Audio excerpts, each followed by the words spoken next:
Mas Bayu, sadar Mas. Udah, tolong lepasin. Kalau Mbak Wulan mendadak pulang dari warung gimana? Bisik Rini dengan suara gemetar. Matanya melirik ketakutan ke arah pintu depan kontrakan yang cuma terbuat dari triplek tipis. Keringat dingin sebesar biji jagung menetes di pelipisnya. Nggak mungkin, Rin. Dia kalau lagi repot ngelayanin pembeli di depan gang pasti lama. Kamu tenang aja. Lagian, kamu juga kangen kan sama pelukan Mas? Goda Mas Bayu, suaranya berat dan serak. Wajah laki-laki berkulit gelap sisa panas jalanan itu perlahan mendekat. Rini mematung, napasnya tertahan. Di dalam rumah petak yang pengap dan sempit itu, kewarasan Rini perlahan runtuh. Rini tahu ini dosa besar, tapi pelukan laki-laki itu seakan menjadi candu di tengah kebingungan hidupnya di ibu kota. Dan hari itu, di saat suara hiruk-pikuk tetangga tersamarkan oleh suara kipas angin yang berderit, mereka kembali terhanyut dalam dosa pengkhianatan di belakang istri yang sedang hamil tua. Halo, selamat datang kembali di channel The Janda. Tempatnya kita berbagi cerita kehidupan nyata yang penuh air mata, penyesalan, dan pelajaran berharga. Sebelum kita mulai kisah yang sangat menguras emosi ini, buat kalian yang baru mampir, yuk bantu channel ini dengan cara tekan tombol subscribe dan nyalakan loncengnya. Jangan lupa juga untuk like dan bagikan video ini agar kita semua bisa mengambil hikmahnya.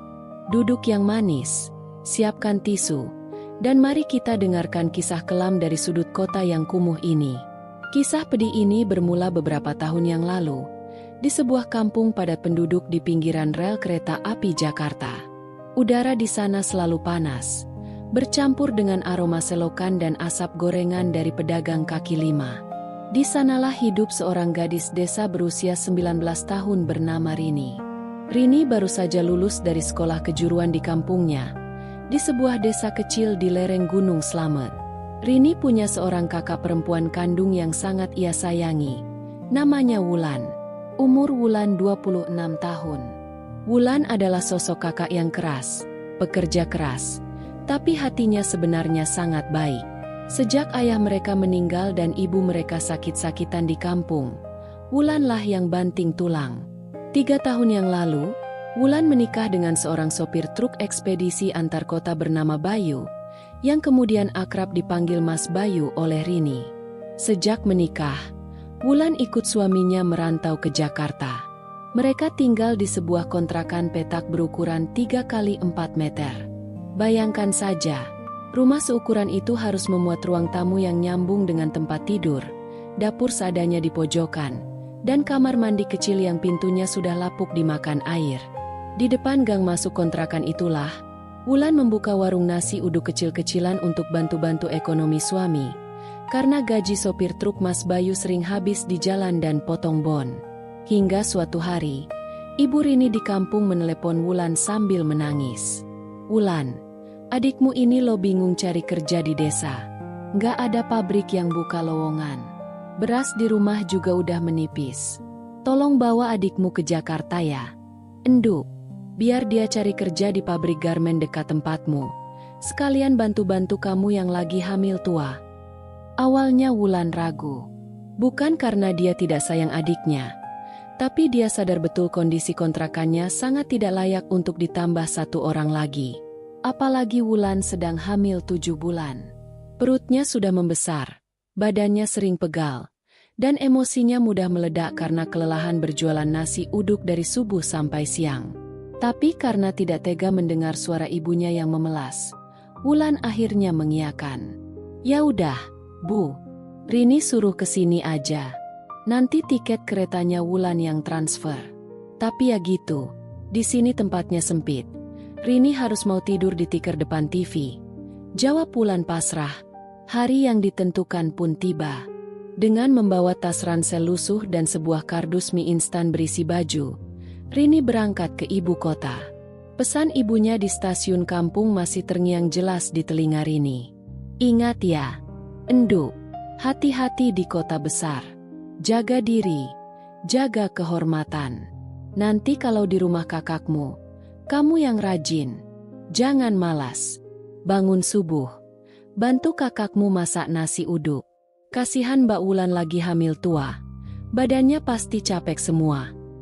Rini hanya mengangguk sambil mencium tangan ibunya, tanpa tahu bahwa kepergiannya ke Jakarta adalah awal dari sebuah malapetaka besar. Perjalanan kereta kelas ekonomi itu ditempuh selama hampir 10 jam. Gerbong yang sesak dan bau keringat membuat Rini kelelahan. Sekitar jam 5 subuh, di tengah langit Jakarta yang masih gelap dan berkabut polusi, kereta akhirnya berhenti di stasiun Pasar Senen. Rini turun dengan langkah gontai, kebingungan melihat lautan manusia. Dia berdiri di dekat pintu keluar, memeluk kardusnya erat-erat, bersiap mencari telepon umum untuk menghubungi kakaknya. Namun, dari kejauhan, tampak seorang laki-laki berjaket kulit sintetis yang sudah mengelupas berlari menghampirinya. Wajahnya terlihat kuyup kurang tidur, dengan kumis tipis dan rambut yang sedikit berantakan. Dia adalah Mas Bayu, kakak iparnya. Rini, kan? Adiknya Wulan. Sapa Bayu sambil tersenyum tipis. Iya, Mas Bayu. Mbak Wulan kemana? Mas, kok nggak ikut jemput?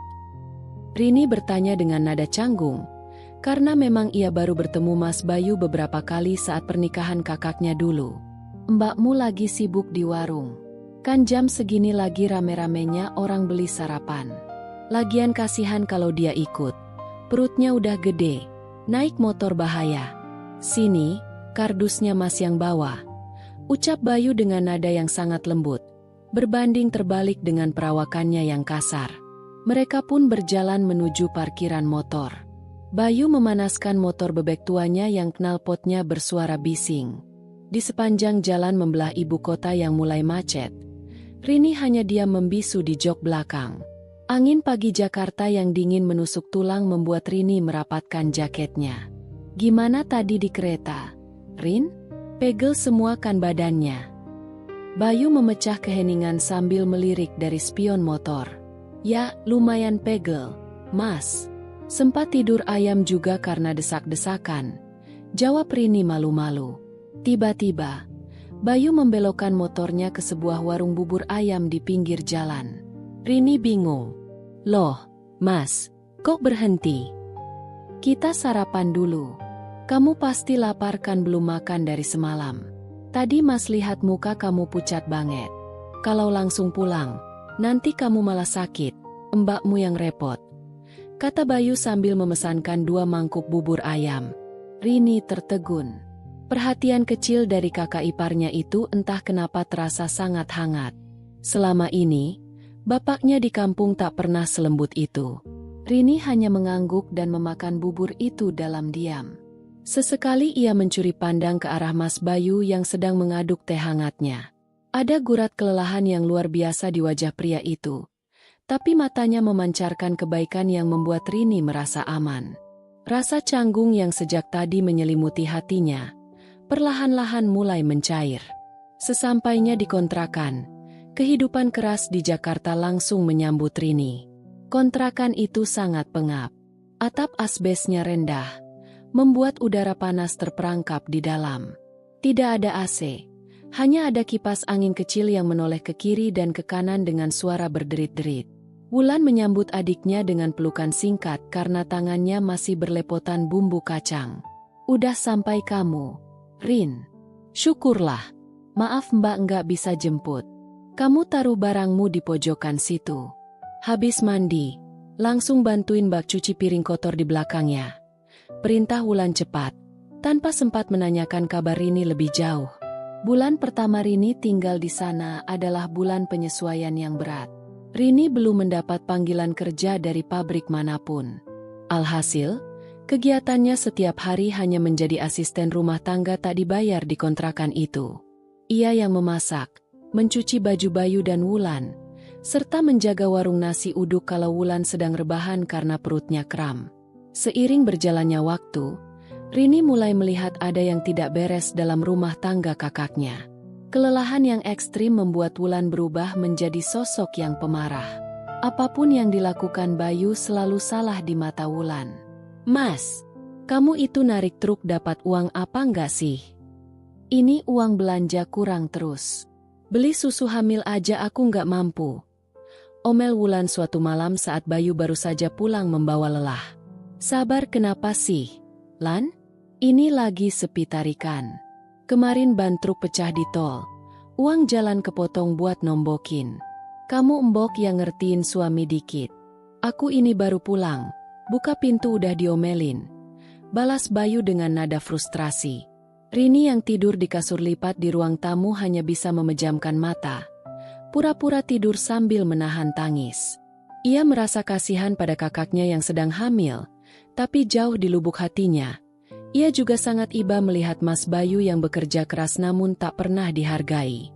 Kedekatan yang mematikan itu pun perlahan mulai terjalin. Karena Wulan sering marah-marah dan sibuk berjualan, Bayu merasa rumahnya bukan lagi tempat untuk beristirahat. Ia sering duduk termenung di luar pintu kontrakan sambil merokok saat tengah malam.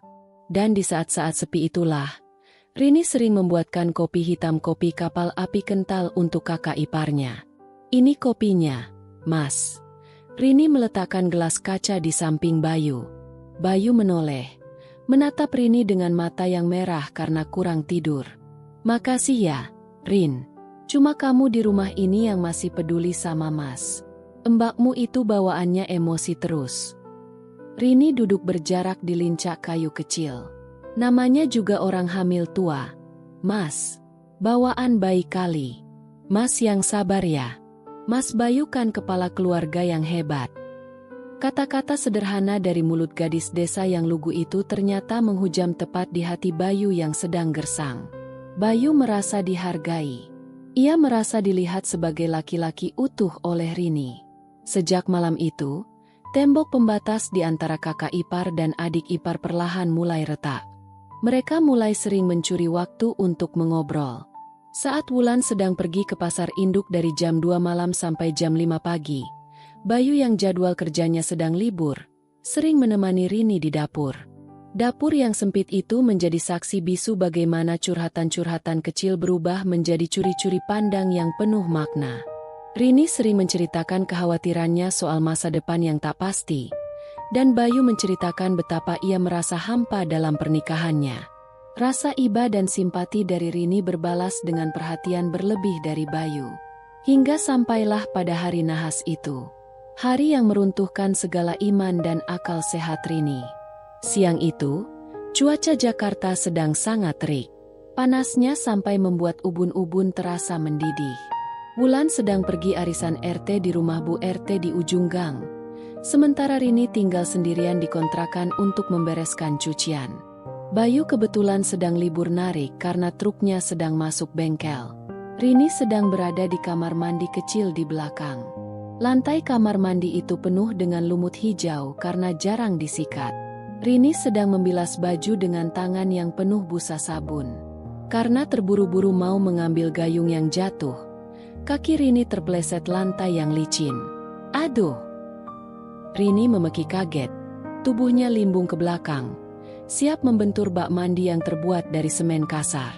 Namun, sebelum tubuhnya menghantam semen, sepasang lengan yang kokoh menangkap pinggangnya dengan sigap. Itu Mas Bayu. Dia rupanya kebetulan sedang mau ke dapur untuk mengambil air minum saat mendengar jeritan Rini. Bayu menahan tubuh Rini. Rini yang terkejut setengah mati refleks mengalungkan tangannya ke leher kakak iparnya itu. Napas Rini memburu. Saat Rini membuka mata, wajahnya hanya berjarak beberapa sentimeter dari wajah Mas Bayu. Rini bisa merasakan hembusan napas hangat pria itu menerpa hidungnya. Aroma keringat khas pekerja keras bercampur aroma sabun cuci memenuhi rongga penciuman Rini. Waktu seakan berhenti berdetak di dalam kamar mandi yang pengap itu. Bayu menatap dalam kebola mata Rini yang membulat ketakutan. Tatapan itu bukan lagi tatapan seorang kakak kepada adiknya. Itu adalah tatapan pria yang kelaparan akan kasih sayang. Tatapan pria yang sudah lama tidak disisir lembut rambutnya. Tatapan pria yang mendamba kehangatan perempuan. Rini tahu dia harusnya segera melepaskan diri. Dia tahu dia harusnya marah dan berdiri. Tapi entah setan apa yang merasuki pikiran gadis lugu itu. Rini malah terpaku. Jantungnya berdebar kencang. Sebuah perasaan aneh yang bergemuruh di perutnya mengalahkan rasa takutnya. Ia tidak bisa menipu dirinya sendiri, bahwa selama beberapa bulan terakhir, perhatian-perhatian kecil Bayu telah menumbuhkan benih-benih cinta yang salah di hatinya. "Rin," panggil Bayu dengan suara yang sangat parau, hampir seperti bisikan putus asa. Tangan Bayu yang kasar secara naluriah mengusap lembut helai rambut Rini yang basah menempel di pipi. "Mas, lepasin. Mas, nanti kalau ada yang lihat." Cicit Rini. Suaranya bergetar menahan tangis yang entah karena apa. "Biarin. Rin. Mas udah nggak tahan. Mas capek.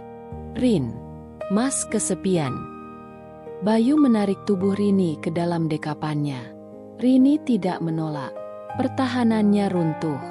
Di tengah bau sabun cuci yang menyengat, air mata Rini luruh membasahi dada kakak iparnya. Rini membalas pelukan itu, memeluk pria yang seharusnya menjadi pelindungnya, bukan penghancurnya. Sejak kejadian di kamar mandi itu, semuanya berubah drastis. Rini dan Bayu resmi terjerat dalam hubungan gelap yang memabukkan sekaligus menyiksa batin. Mereka bermain api di dalam skam, tepat di bawah hidung Wulan yang semakin kepayahan dengan kandungannya yang sudah masuk usia 9 bulan. Rumah petak yang sempit itu tiba-tiba terasa seperti arena bermain yang mendebarkan bagi Rini dan Bayu. Mereka melakukan semuanya dengan sangat rapi, sangat berhati-hati, namun dengan intensitas emosi yang menggebu-gebu. Saat Wulan sedang tertidur pulas di kamar karena kelelahan, Bayu akan mengendap-endap keluar ke ruang tamu tempat Rini tidur. Dalam kegelapan yang hanya diterangi cahaya remang-remang dari tiang listrik di luar jendela, Bayu akan duduk di samping kasur tipis Rini. Dia membelai rambut gadis itu, berbisik tentang janji-janji manis bahwa suatu hari nanti ia akan menceraikan Wulan dan membawa Rini pergi jauh dari kemiskinan kota ini. "Mas janji, Rin, habis anak ini lahir, Mas bakal bilang sejujurnya ke Wulan. Mas bakal kerja lebih keras buat bahagiain kamu. Kamu perempuan yang pantas disayang, bukan cuma dijadiin babu," bisik Bayu sambil mengecup punggung tangan Rini. Rini hanya bisa menangis dalam diam. Rasa cintanya pada Bayu bertarung hebat dengan rasa bersalahnya pada sang kakak. "Mas, aku jahat banget sama Mbak Wulan. Dia lagi hamil anak Mas. Darah daging Mas sendiri. Kita ini iblis, Mas." Rintih Rini dengan suara tertahan. "Enggak, Rin. Kamu bukan iblis. Kamu bidadari yang dikirim Tuhan buat nyelamatin Mas dari neraka ini. Jangan pernah nyalahin diri kamu sendiri." Hibur Bayu dengan kata-kata manis yang berhasil membutakan mata batin Rini. Kucing-kucingan ini menjadi rutinitas yang menguras adrenalin. Kalau pagi saat Wulan sibuk melayani pembeli di depan, Rini pura-pura mencuci piring di dapur. Bayu akan masuk lewat pintu belakang, langsung memeluk pinggang Rini dari belakang, menenggelamkan wajahnya di ceruk leher Rini. Mereka berbagi ciuman-ciuman singkat yang penuh gairah tertahan, lalu segera menjauh saat mendengar suara sandal Wulan mendekat.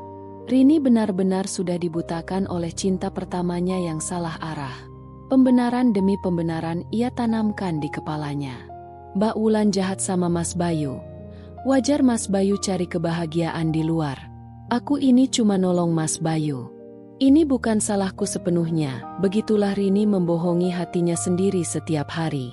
Namun, yang namanya bangkai, sekuat apapun dikubur dengan tumpukan bunga mawar, bau busuknya pasti akan tercium juga oleh waktu.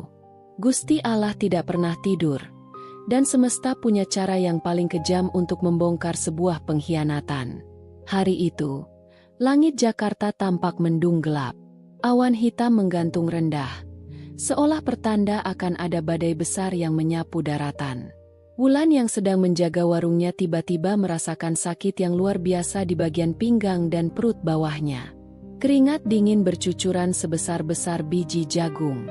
Perutnya terasa kencang dan mulasnya datang setiap 5 menit sekali. "Ya Allah, kok sakit banget ya rasanya? Kayaknya aku mau lahiran," rintih Wulan sambil memegangi meja warung. Karena tak kuat lagi melayani pembeli, Wulan menitipkan warungnya pada Empok Minah, tetangga sebelahnya. "Empok, tolong lihatin warung bentar ya. Perut Wulan sakit banget ini. Mau pulang ke kontrakan. Mau minta tolong Rini ambilin minyak kayu putih sama manggilin Mas Bayu." Dengan langkah gontai dan menyeret, Wulan berjalan pelan menyusuri lorong gang yang sempit menuju kontrakannya. Tangannya terus mengelus perutnya yang membuncit, merapal doa agar bayinya baik-baik saja. Sesampainya di depan pintu kontrakan yang tertutup rapat, Wulan mencoba memutar gagang pintu, tapi ternyata dikunci dari dalam. Wulan mengerutkan kening. Tumben siang-siang begini pintu dikunci. Wulan merogoh saku daster lusuhnya, mencari kunci cadangan yang selalu ia bawa. Dengan tangan gemetar karena menahan sakit, Wulan membuka pintu itu perlahan. Krek! Pintu triplek itu terbuka tanpa suara yang berarti. Rumah tampak gelap karena lampu dimatikan dan jendela ditutup rapat. Hawa pengap menyeruak. Namun, bukan hawa pengap yang membuat langkah Wulan terhenti, melainkan suara bisikan dan desahan napas yang terdengar jelas dari arah dapur di bagian belakang. Dada Wulan berdesir hebat. Insting seorang istri seketika menyala. Dengan sisa-sisa tenaga dan perut yang melilit menahan kontraksi, Wulan melangkah mengendap-endap tanpa alas kaki mendekati tirai kain pembatas dapur. Tangannya gemetar hebat. Dan saat Wulan menyibakkan sedikit tirai kain lusuh itu, dunianya hancur berkeping-keping. Di sudut dapur, di dekat tumpukan galon air mineral kosong, Wulan melihat pemandangan yang akan terus menghantuinya sampai mati. Bayu, suami yang selama ini ia dampingi dari nol, laki-laki yang menjadi ayah dari bayi di kandungannya, sedang memeluk erat Rini, adik kandungnya sendiri. Rini bersandar pasrah di dada Bayu, sementara Bayu menciumi puncak kepala dan dahi Rini dengan penuh kasih sayang, membisikkan kata-kata cinta yang selama ini tak pernah lagi Wulan dengar dari mulut suaminya. "Sabar ya, sayang. Habis bayi ini lahir, Mas bakal cari cara buat ninggalin Wulan. Mas cuma mau hidup sama kamu, Rini." Suara Bayu terdengar begitu jelas, menembus gendang telinga Wulan seperti ribuan jarum yang ditusukkan bersamaan. Brak! Kantong plastik berisi uang hasil jualan yang dipegang Wulan jatuh ke lantai. Isinya berhamburan. Bayu dan Rini tersentak hebat. Mereka refleks saling melepaskan diri dengan wajah seputih kapas. Mata mereka terbelalak menatap sosok Wulan yang berdiri di ambang pintu dapur, mematung dengan wajah yang tak bisa digambarkan oleh kata-kata. Marah, hancur, jijik, dan sakit hati yang luar biasa bercampur menjadi satu. Air mata Wulan sudah mengalir deras membasahi daster batiknya. Mbak Wulan, ini nggak seperti yang Mbak lihat." Rini tergagap, tubuhnya bergetar hebat. Ia melangkah mundur ketakutan, merasa seperti pencuri yang tertangkap basah di siang bolong. "Wulan, aku bisa jelasin." Bayu ikut panik, mencoba melangkah mendekati istrinya. "Jangan dekat-dekat." Wulan berteriak histeris. Suara teriakannya begitu keras sampai urat lehernya menonjol keluar. Teriakannya memecah keheningan gang siang itu. "Kalian binatang! Laki-laki jahanam! Adik nggak tahu diuntung. Aku banting tulang di luar sampai kakiku bengkak-bengkak buat ngidupin kalian. Ini balasan kalian di belakangku?" Wulan menangis sejadi-jadinya sambil memukuli dadanya sendiri. Sakit di hatinya berkali-kali lipat lebih pedih dari kontraksi di perutnya. Ia merasa dunia ini begitu kejam. Dikhianati oleh dua orang yang paling ia cintai dan percayai di dunia ini. Wulan mencoba berbalik, berniat lari keluar rumah dari tempat yang terasa seperti neraka itu.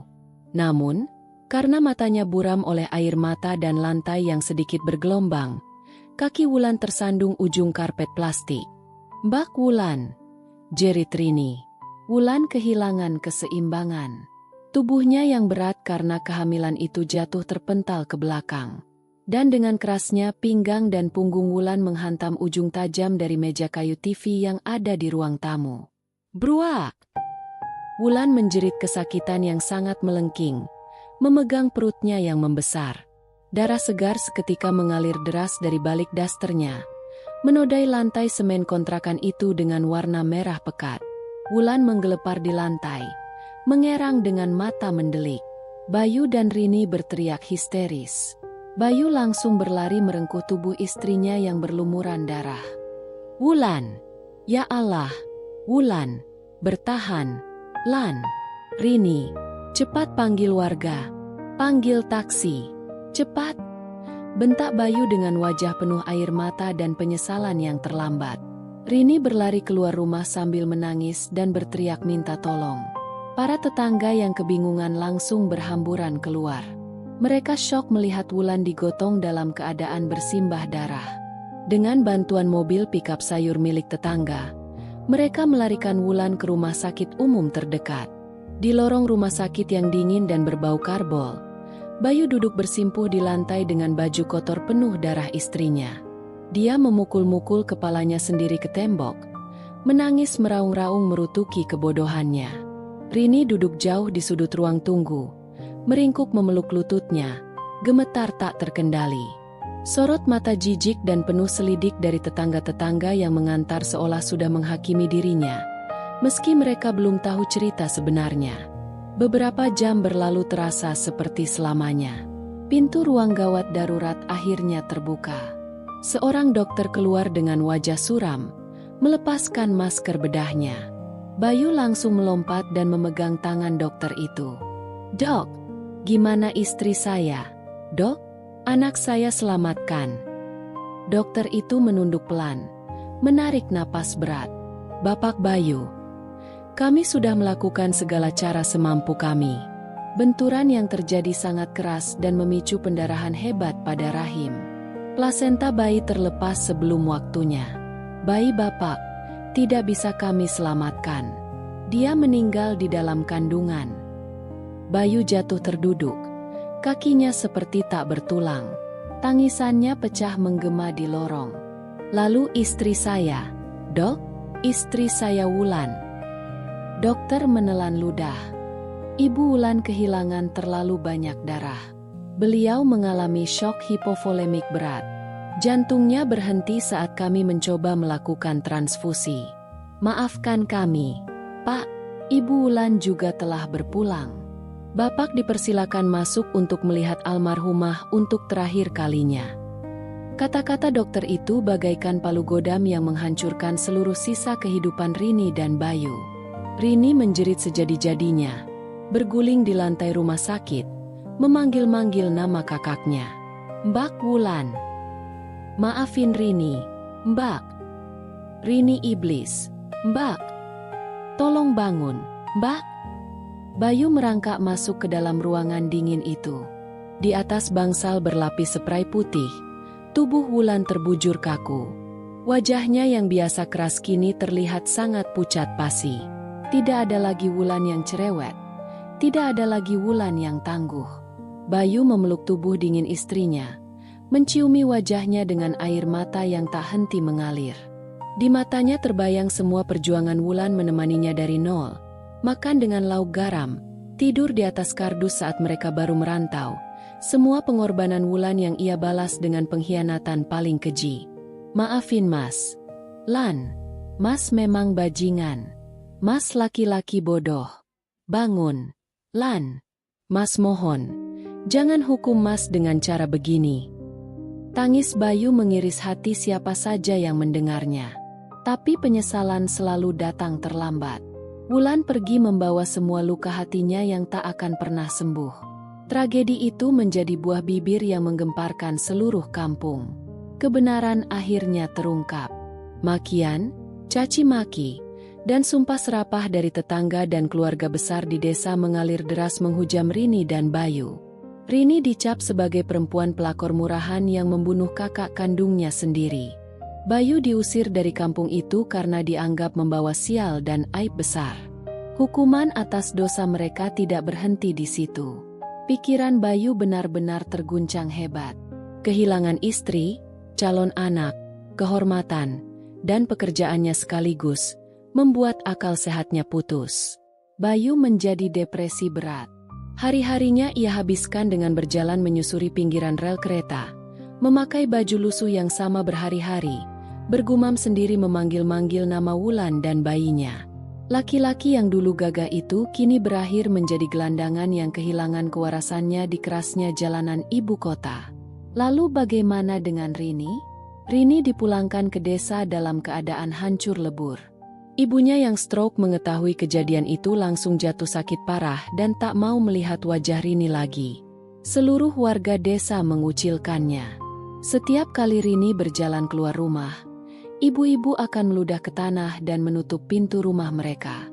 Tatapan jijik dan gunjingan menjadi sarapan Rini setiap hari.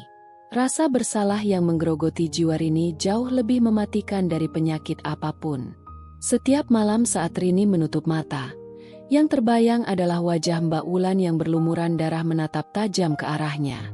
Telinganya selalu berdengung mendengar jeritan histeris kakaknya. Ia tak bisa tidur, tak bisa makan, tak bisa bernapas lega. Hantu dari dosanya sendiri terus mencekiknya setiap detik. Hingga puncaknya, tepat 100 hari peringatan meninggalnya Wulan, Rini tak sanggup lagi menanggung beban hidupnya.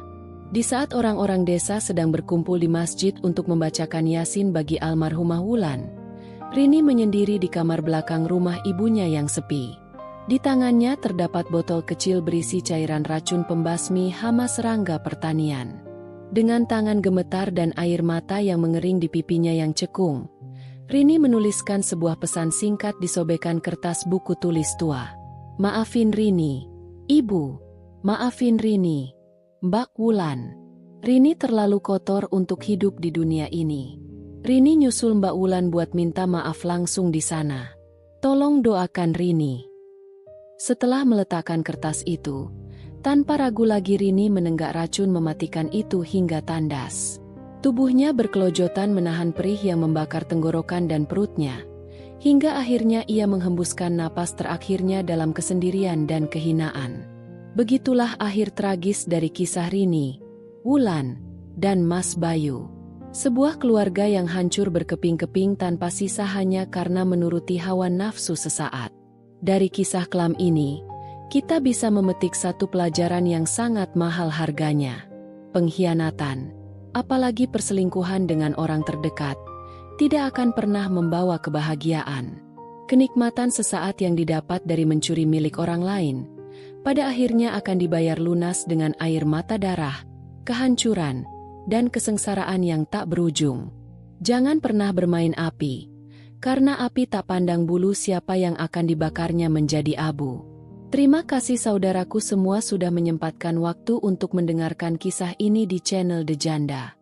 Semoga kita semua dijauhkan dari niat buruk dan selalu dilindungi dari godaan setan yang merusak keluarga. Amin. Amin ya Rabbal Alamin. Sampai jumpa di kisah penuh hikmah selanjutnya. Wassalamualaikum warahmatullahi wabarakatuh. Mas Bayu, sadar mas. Udah, tolong lepasin. Kalau Mbak Wulan mendadak pulang dari warung gimana? Bisik Rini dengan suara gemetar.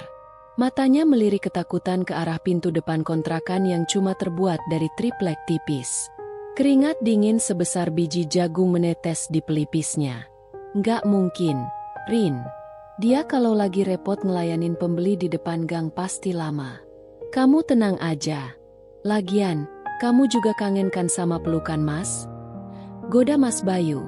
Suaranya berat dan serak.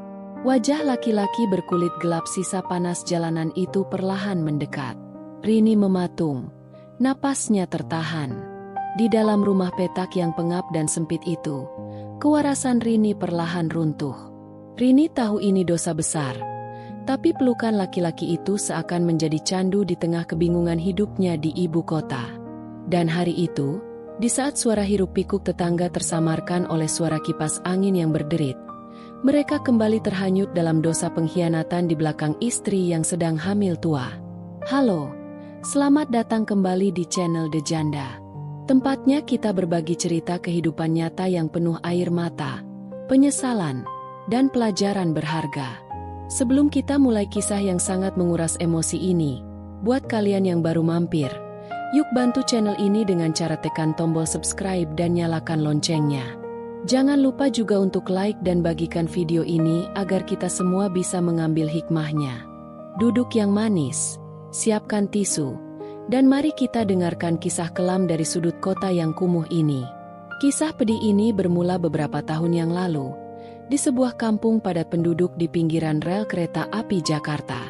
Udara di sana selalu panas, bercampur dengan aroma selokan dan asap gorengan dari pedagang kaki lima. Di sanalah hidup seorang gadis desa berusia 19 tahun bernama Rini. Rini baru saja lulus dari sekolah kejuruan di kampungnya, di sebuah desa kecil di lereng Gunung Slamet. Rini punya seorang kakak perempuan kandung yang sangat ia sayangi. Namanya Wulan. Umur Wulan 26 tahun. Wulan adalah sosok kakak yang keras, pekerja keras, tapi hatinya sebenarnya sangat baik. Sejak ayah mereka meninggal dan ibu mereka sakit-sakitan di kampung, Wulanlah yang banting tulang. 3 tahun yang lalu, Wulan menikah dengan seorang sopir truk ekspedisi antar kota bernama Bayu, yang kemudian akrab dipanggil Mas Bayu oleh Rini. Sejak menikah, Wulan ikut suaminya merantau ke Jakarta. Mereka tinggal di sebuah kontrakan petak berukuran 3 kali 4 meter. Bayangkan saja, rumah seukuran itu harus memuat ruang tamu yang nyambung dengan tempat tidur, dapur seadanya di pojokan, dan kamar mandi kecil yang pintunya sudah lapuk dimakan air. Di depan gang masuk kontrakan itulah, Wulan membuka warung nasi uduk kecil-kecilan untuk bantu-bantu ekonomi suami, karena gaji sopir truk Mas Bayu sering habis di jalan dan potong bon. Hingga suatu hari, Ibu Rini di kampung menelepon Wulan sambil menangis. "Wulan, adikmu ini lo bingung cari kerja di desa. Nggak ada pabrik yang buka lowongan. Beras di rumah juga udah menipis. Tolong bawa adikmu ke Jakarta ya. Enduk, biar dia cari kerja di pabrik garmen dekat tempatmu. Sekalian bantu-bantu kamu yang lagi hamil tua." Awalnya Wulan ragu.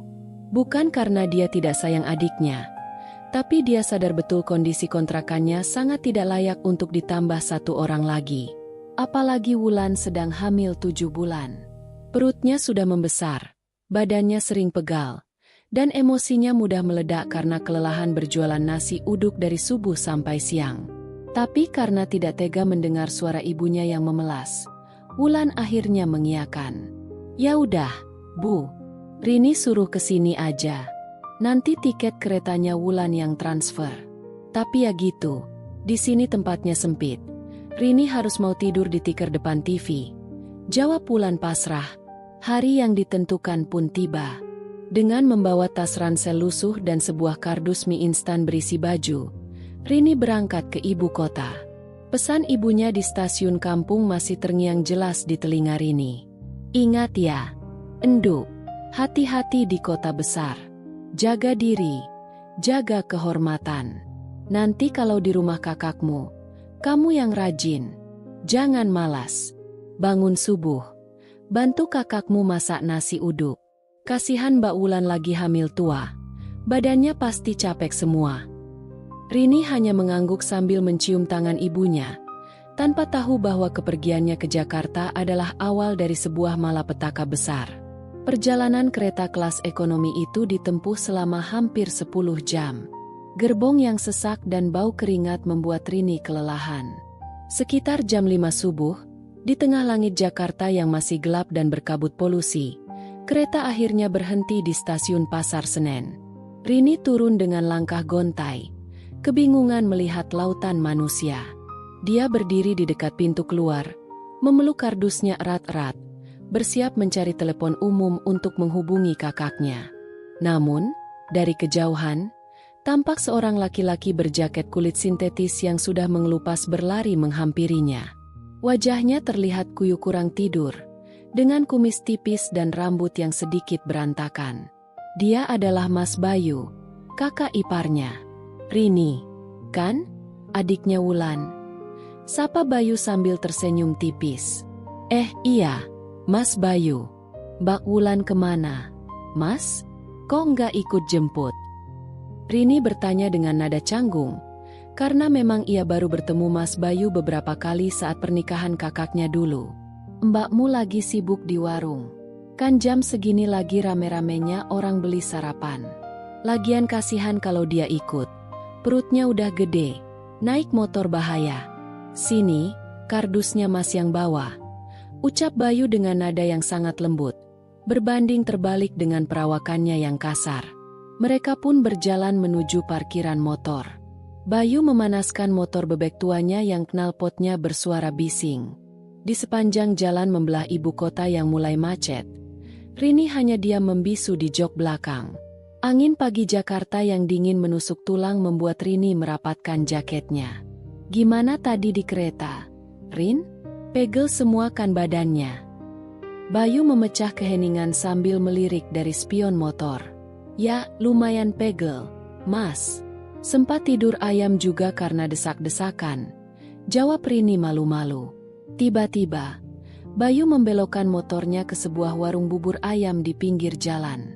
Rini bingung. "Loh, Mas, kok berhenti? Kita sarapan dulu. Kamu pasti lapar kan, belum makan dari semalam. Tadi Mas lihat muka kamu pucat banget.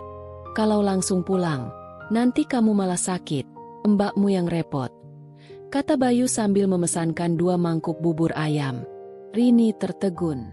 Perhatian kecil dari kakak iparnya itu entah kenapa terasa sangat hangat. Selama ini, bapaknya di kampung tak pernah selembut itu. Rini hanya mengangguk dan memakan bubur itu dalam diam. Sesekali ia mencuri pandang ke arah Mas Bayu yang sedang mengaduk teh hangatnya. Ada gurat kelelahan yang luar biasa di wajah pria itu. Tapi matanya memancarkan kebaikan yang membuat Rini merasa aman. Rasa canggung yang sejak tadi menyelimuti hatinya, perlahan-lahan mulai mencair. Sesampainya di kontrakan, kehidupan keras di Jakarta langsung menyambut Rini. Kontrakan itu sangat pengap. Atap asbesnya rendah, membuat udara panas terperangkap di dalam. Tidak ada AC, hanya ada kipas angin kecil yang menoleh ke kiri dan ke kanan dengan suara berderit-derit. Wulan menyambut adiknya dengan pelukan singkat karena tangannya masih berlepotan bumbu kacang. "Udah sampai kamu, Rin. Syukurlah. Maaf Mbak nggak bisa jemput. Kamu taruh barangmu di pojokan situ. Habis mandi, langsung bantuin Mbak cuci piring kotor di belakangnya," perintah Wulan cepat, tanpa sempat menanyakan kabar Rini lebih jauh. Bulan pertama Rini tinggal di sana adalah bulan penyesuaian yang berat. Rini belum mendapat panggilan kerja dari pabrik manapun. Alhasil, kegiatannya setiap hari hanya menjadi asisten rumah tangga tak dibayar di kontrakan itu. Ia yang memasak, mencuci baju Bayu dan Wulan, serta menjaga warung nasi uduk kalau Wulan sedang rebahan karena perutnya kram.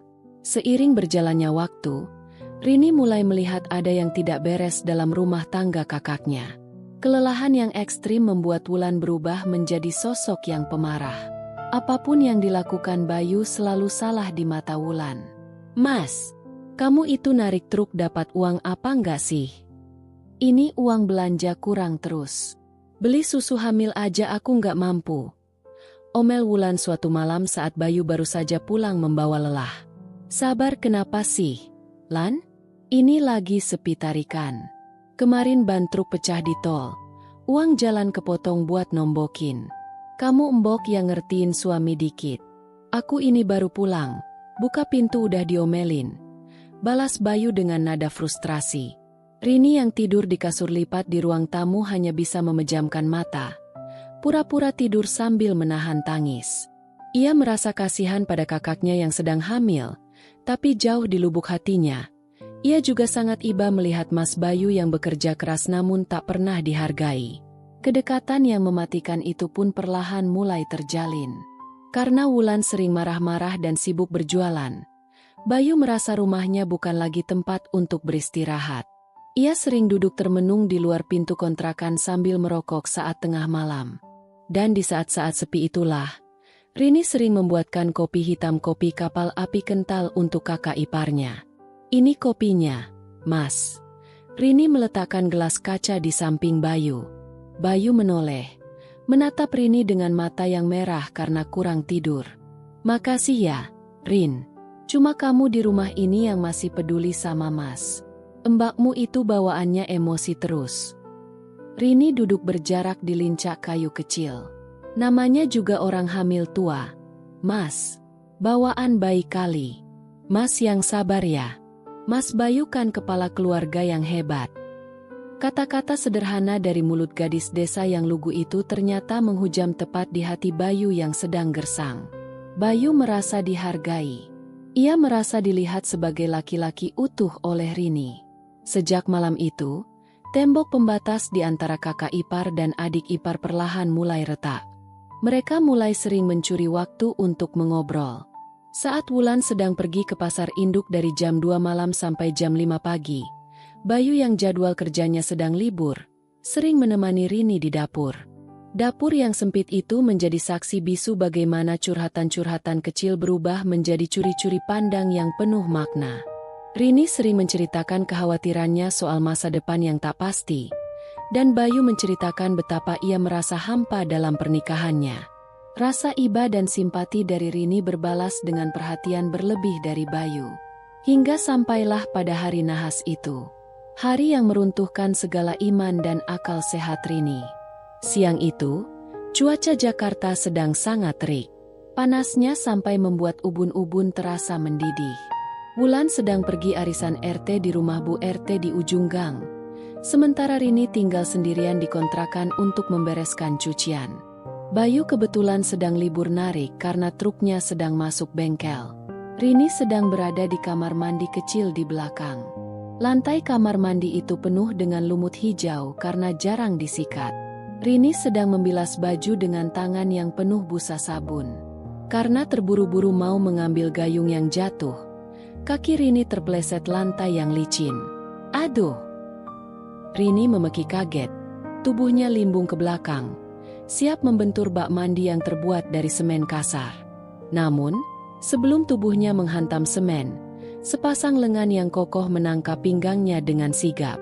Itu Mas Bayu. Dia rupanya kebetulan sedang mau ke dapur untuk mengambil air minum saat mendengar jeritan Rini. Bayu menahan tubuh Rini. Rini yang terkejut setengah mati refleks mengalungkan tangannya ke leher kakak iparnya itu. Napas Rini memburu. Saat Rini membuka mata, wajahnya hanya berjarak beberapa sentimeter dari wajah Mas Bayu. Rini bisa merasakan hembusan napas hangat pria itu menerpa hidungnya. Aroma keringat khas pekerja keras bercampur aroma sabun cuci memenuhi rongga penciuman Rini. Waktu seakan berhenti berdetak di dalam kamar mandi yang pengap itu. Bayu menatap dalam kebola mata Rini yang membulat ketakutan. Tatapan itu bukan lagi tatapan seorang kakak kepada adiknya. Itu adalah tatapan pria yang kelaparan akan kasih sayang. Tatapan pria yang sudah lama tidak disisir lembut rambutnya. Tatapan pria yang mendamba kehangatan perempuan. Rini tahu dia harusnya segera melepaskan diri. Dia tahu dia harusnya marah dan berdiri. Tapi entah setan apa yang merasuki pikiran gadis lugu itu. Rini malah terpaku. Jantungnya berdebar kencang. Sebuah perasaan aneh yang bergemuruh di perutnya mengalahkan rasa takutnya. Ia tidak bisa menipu dirinya sendiri bahwa selama beberapa bulan terakhir, perhatian-perhatian kecil Bayu telah menumbuhkan benih-benih cinta yang salah di hatinya. Rin. Panggil Bayu dengan suara yang sangat parau, hampir seperti bisikan putus asa. Tangan Bayu yang kasar secara naluriah mengusap lembut helai rambut Rini yang basah menempel di pipi. Mas, lepasin. Mas, nanti kalau ada yang lihat. Cicit Rini. Suaranya bergetar menahan tangis yang entah karena apa. Biarin. Rin. Mas udah nggak tahan. Mas capek. Rin. Mas kesepian. Bayu menarik tubuh Rini ke dalam dekapannya. Rini tidak menolak. Pertahanannya runtuh. Di tengah bau sabun cuci yang menyengat, air mata Rini luruh membasahi dada kakak iparnya. Rini membalas pelukan itu. Memeluk pria yang seharusnya menjadi pelindungnya, bukan penghancurnya. Sejak kejadian di kamar mandi itu, semuanya berubah drastis. Rini dan Bayu resmi terjerat dalam hubungan gelap yang memabukkan sekaligus menyiksa batin.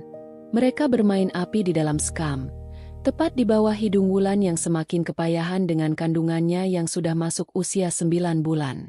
Rumah petak yang sempit itu tiba-tiba terasa seperti arena bermain yang mendebarkan bagi Rini dan Bayu. Mereka melakukan semuanya dengan sangat rapi, sangat berhati-hati, namun dengan intensitas emosi yang menggebu-gebu. Saat Wulan sedang tertidur pulas di kamar karena kelelahan, Bayu akan mengendap-endap keluar ke ruang tamu tempat Rini tidur. Dalam kegelapan yang hanya diterangi cahaya remang-remang dari tiang listrik di luar jendela, Bayu akan duduk di samping kasur tipis Rini. Dia membelai rambut gadis itu, berbisik tentang janji-janji manis bahwa suatu hari nanti ia akan menceraikan Wulan dan membawa Rini pergi jauh dari kemiskinan kota ini. Mas janji, Rin, habis anak ini lahir, Mas bakal bilang sejujurnya ke Wulan. Mas bakal kerja lebih keras buat bahagiain kamu. Kamu perempuan yang pantas disayang, bukan cuma dijadiin babu. Bisik Bayu sambil mengecup punggung tangan Rini. Rini hanya bisa menangis dalam diam. Rasa cintanya pada Bayu bertarung hebat dengan rasa bersalahnya pada sang kakak. Mas, aku jahat banget sama Mbak Wulan. Dia lagi hamil anak Mas. Darah daging Mas sendiri. Kita ini iblis, Mas. Rintih Rini dengan suara tertahan. Enggak, Rin. Kamu bukan iblis. Kamu bidadari yang dikirim Tuhan buat nyelamatin Mas dari neraka ini. Jangan pernah nyalahin diri kamu sendiri. Hibur Bayu dengan kata-kata manis yang berhasil membutakan mata batin Rini. Kucing-kucingan ini menjadi rutinitas yang menguras adrenalin. Kalau pagi saat Wulan sibuk melayani pembeli di depan, Rini pura-pura mencuci piring di dapur. Bayu akan masuk lewat pintu belakang, langsung memeluk pinggang Rini dari belakang, menenggelamkan wajahnya di ceruk leher Rini. Mereka berbagi ciuman-ciuman singkat yang penuh gairah tertahan, lalu segera menjauh saat mendengar suara sandal Wulan mendekat. Rini benar-benar sudah dibutakan oleh cinta pertamanya yang salah arah. Pembenaran demi pembenaran ia tanamkan di kepalanya. Mbak Wulan jahat sama Mas Bayu. Wajar Mas Bayu cari kebahagiaan di luar. Aku ini cuma nolong Mas Bayu. Ini bukan salahku sepenuhnya, begitulah Rini membohongi hatinya sendiri setiap hari. Namun, yang namanya bangkai, sekuat apapun dikubur dengan tumpukan bunga mawar, bau busuknya pasti akan tercium juga oleh waktu. Gusti Allah tidak pernah tidur, dan semesta punya cara yang paling kejam untuk membongkar sebuah pengkhianatan. Hari itu, langit Jakarta tampak mendung gelap. Awan hitam menggantung rendah, seolah pertanda akan ada badai besar yang menyapu daratan. Wulan yang sedang menjaga warungnya tiba-tiba merasakan sakit yang luar biasa di bagian pinggang dan perut bawahnya. Keringat dingin bercucuran sebesar-besar biji jagung. Perutnya terasa kencang dan mulasnya datang setiap 5 menit sekali. Ya Allah, kok sakit banget ya rasanya? Kayaknya aku mau lahiran, rintih Wulan sambil memegangi meja warung. Karena tak kuat lagi melayani pembeli, Wulan menitipkan warungnya pada Empok Minah, tetangga sebelahnya. Empok, tolong lihatin warung bentar ya. Perut Wulan sakit banget ini, mau pulang ke kontrakan, mau minta tolong Rini ambilin minyak kayu putih sama manggilin Mas Bayu. Dengan langkah gontai dan menyeret, Wulan berjalan pelan menyusuri lorong gang yang sempit menuju kontrakannya. Tangannya terus mengelus perutnya yang membuncit, merapal doa agar bayinya baik-baik saja. Sesampainya di depan pintu kontrakan yang tertutup rapat, Wulan mencoba memutar gagang pintu, tapi ternyata dikunci dari dalam. Wulan mengerutkan kening. Tumben siang-siang begini pintu dikunci. Wulan merogoh saku daster lusuhnya, mencari kunci cadangan yang selalu ia bawa. Dengan tangan gemetar karena menahan sakit, Wulan membuka pintu itu perlahan. Krek! Pintu triplek itu terbuka tanpa suara yang berarti. Rumah tampak gelap karena lampu dimatikan dan jendela ditutup rapat. Hawa pengap menyeruak. Namun, bukan hawa pengap yang membuat langkah Wulan terhenti, melainkan suara bisikan dan desahan napas yang terdengar jelas dari arah dapur di bagian belakang. Dada Wulan berdesir hebat. Insting seorang istri seketika menyala. Dengan sisa-sisa tenaga dan perut yang melilit menahan kontraksi, Wulan melangkah mengendap-endap tanpa alas kaki mendekati tirai kain pembatas dapur. Tangannya gemetar hebat. Dan saat Wulan menyibakkan sedikit tirai kain lusuh itu, dunianya hancur berkeping-keping. Di sudut dapur, di dekat tumpukan galon air mineral kosong, Wulan melihat pemandangan yang akan terus menghantuinya sampai mati. Bayu, suami yang selama ini ia dampingi dari nol, laki-laki yang menjadi ayah dari bayi di kandungannya, sedang memeluk erat Rini, adik kandungnya sendiri. Rini bersandar pasrah di dada Bayu, sementara Bayu menciumi puncak kepala dan dahi Rini dengan penuh kasih sayang, membisikkan kata-kata cinta yang selama ini tak pernah lagi Wulan dengar dari mulut suaminya. Sabar ya, sayang, habis bayi ini lahir, Mas bakal cari cara buat ninggalin Wulan. Mas cuma mau hidup sama kamu, Rini. Suara Bayu terdengar begitu jelas, menembus gendang telinga Wulan seperti ribuan jarum yang ditusukkan bersamaan. Brak! Kantong plastik berisi uang hasil jualan yang dipegang Wulan jatuh ke lantai. Isinya berhamburan. Bayu dan Rini tersentak hebat. Mereka refleks saling melepaskan diri dengan wajah seputih kapas. Mata mereka terbelalak menatap sosok Wulan yang berdiri di ambang pintu dapur, mematung dengan wajah yang tak bisa digambarkan oleh kata-kata. Marah, hancur, jijik, dan sakit hati yang luar biasa bercampur menjadi satu. Air mata Wulan sudah mengalir deras membasahi daster batiknya. Mbak Wulan, ini nggak seperti yang Mbak lihat. Rini tergagap, tubuhnya bergetar hebat. Ia melangkah mundur ketakutan, merasa seperti pencuri yang tertangkap basah di siang bolong. Wulan, aku bisa jelasin. Bayu ikut panik, mencoba melangkah mendekati istrinya. Jangan dekat-dekat. Wulan berteriak histeris. Suara teriakannya begitu keras sampai urat lehernya menonjol keluar.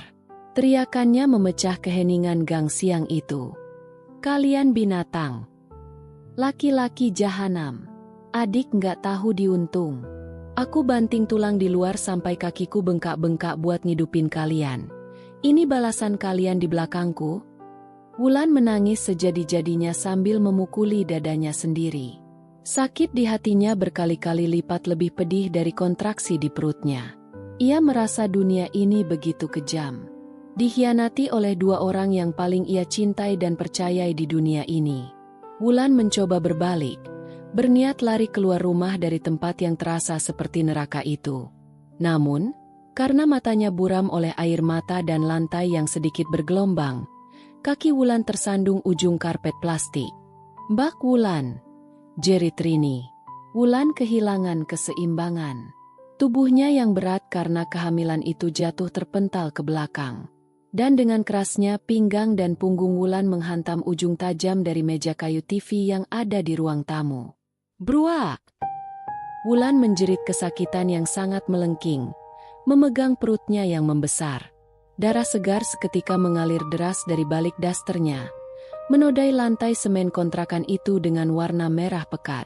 Wulan menggelepar di lantai, mengerang dengan mata mendelik. Bayu dan Rini berteriak histeris. Bayu langsung berlari merengkuh tubuh istrinya yang berlumuran darah. Wulan! Ya Allah! Wulan! Bertahan! Lan! Rini! Cepat panggil warga! Panggil taksi! Cepat! Bentak Bayu dengan wajah penuh air mata dan penyesalan yang terlambat. Rini berlari keluar rumah sambil menangis dan berteriak minta tolong. Para tetangga yang kebingungan langsung berhamburan keluar. Mereka syok melihat Wulan digotong dalam keadaan bersimbah darah. Dengan bantuan mobil pikap sayur milik tetangga, mereka melarikan Wulan ke rumah sakit umum terdekat. Di lorong rumah sakit yang dingin dan berbau karbol, Bayu duduk bersimpuh di lantai dengan baju kotor penuh darah istrinya. Dia memukul-mukul kepalanya sendiri ke tembok, menangis meraung-raung merutuki kebodohannya.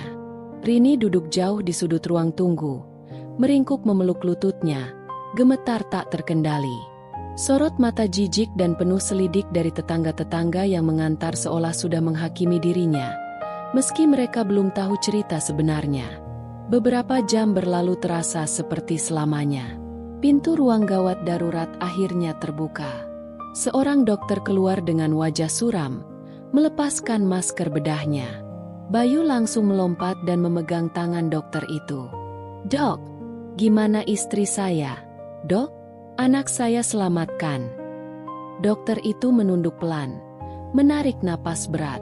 Bapak Bayu, kami sudah melakukan segala cara semampu kami.